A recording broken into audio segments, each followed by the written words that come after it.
નમસ્કાર વિદ્યાર્થી મિત્રો, તારીખ 16/4/2025ના રોજ બુધવારના દિવસે લેવાયેલ આજના પેપરનું સોલ્યુશન આપણી ચેનલ અથર્વ સ્ટડી, જેની અંદર આપનું હાર્દિક સ્વાગત છે.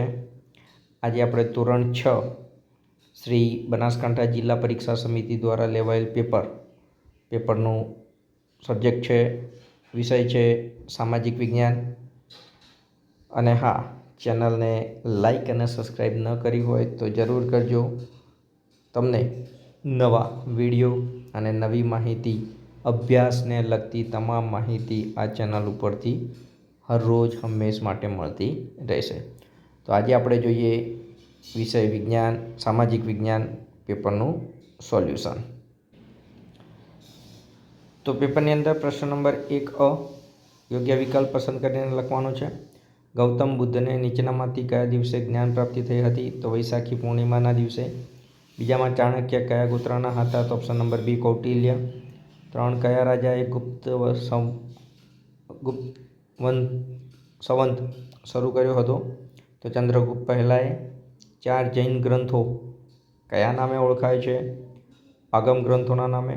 5 માળવાનો ઉચ્ચ પ્રદેશ કયા દેશમાં આવેલો છે? બી ઓપ્શન ભારતમાં. ઉત્તર પૂર્વ ખૂણાને કયો ખૂણો કહેવામાં આવે છે? તો ઈશાન. ભારતની દક્ષિણે કયો મહાસાગર આવેલો છે? તો હિન્દ મહાસાગર. ગ્રામ પંચાયતના વડાને શું કહેવામાં આવે છે? તો સરપંચ. યોગ્ય વિધાનથી ખાલી જગ્યા પૂરવાની છે. ગૌતમ બુદ્ધની માતાનું નામ મહાદેવી એટલે કે માયાવતી હતું. 2 ખાલી જગ્યાનો સ્તંભ ભારતનું રાષ્ટ્રીય પ્રતીક છે, તો અશોક સ્તંભ. 3 સમ્રાટ ચંદ્રગુપ્ત બીજાના સમયમાં રાજ્યોનો ખાલી જગ્યા વેપાર ખૂબ વધ્યો હતો, તો દરિયાઈ. 4 સૌથી શ્રેષ્ઠ સિક્કા ખાલી જગ્યા સમયમાં જોવા મળે છે, તો ગુપ્ત. 5 સામાન્ય રીતે મહાસાગરના જળભાગનો આંશિક ભાગ એટલે ઉપસાગર. 6 નંબરમાં ભારત પૃથ્વી પર ઉત્તર પૂર્વ ગોળાર્ધમાં આવેલ હોય છે. વિશ્વનું સૌથી ઊંચું પર્વત શિખર માઉન્ટ એવરેસ્ટ છે. અને રોજગારી મેળવવા માટે કૌશલ્ય ખૂબ જ મહત્વનું છે. પ્રશ્ન 2A ખરા ખોટા. પંચાયતી રાજમાં સૌથી મહત્વનું એકમ ગ્રામ પંચાયત છે. સાચું.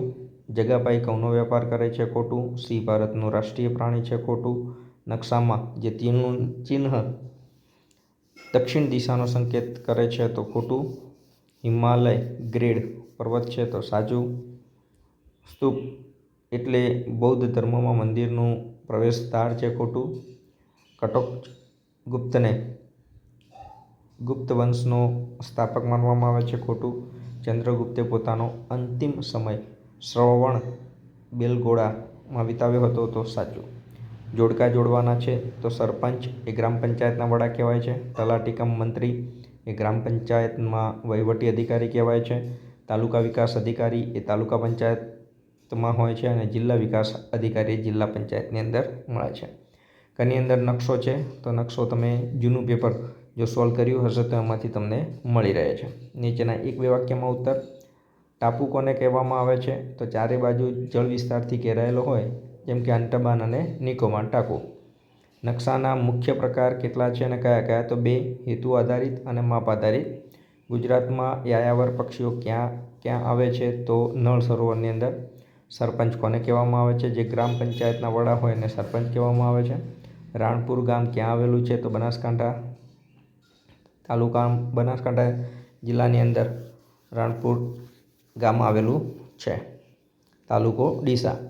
ચંદ્રગુપ્ત મૌર્ય ગ્રીક રાજા સેલ્યુકસને હરાવી કયા પ્રદેશો જીત્યા હતા? તો કાબુલ, કંધાર, હેતાક અને બલુચિસ્તાન.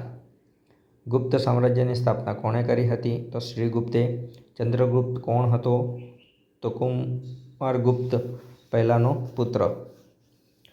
બૌદ્ધ ધર્મના મૂળ ગ્રંથોને શું કહેવાય છે અને તેના પ્રકારો કયા કયા? તો ત્રિપુટક, સૂત, વિનયુ અને અભિજ. વર્ધમાન જીન સાથી કહેવાયા? તો મન અને ઇન્દ્રિયો પર કાબૂ મેળવ્યા પછી તેમને વર્ધમાન જીન કહેવાયા છે. ટૂંકમાં ઉત્તર લખો. અહીંયા ટૂંકમાં તમને થોડાક આપેલા છે, અને મુદ્દાઓને સવિસ્તાર તમે જણાવી શકો છો. ટૂંકમાં ઉત્તર એટલે 1 ગુણના 3 માર્ક્સ છે અહીંયા, અને 3 માર્ક્સના આધારે તમે એ પ્રશ્નના મુદ્દાઓને વધારે લખી શકો છો.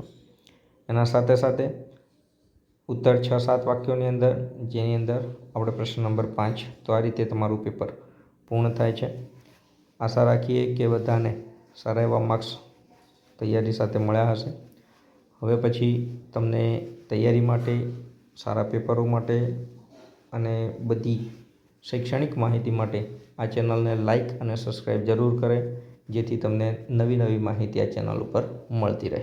અભ્યાસને લગતી તમામ માહિતી તમને આના ઉપર અપડેટ થતી રહેશે. ધન્યવાદ.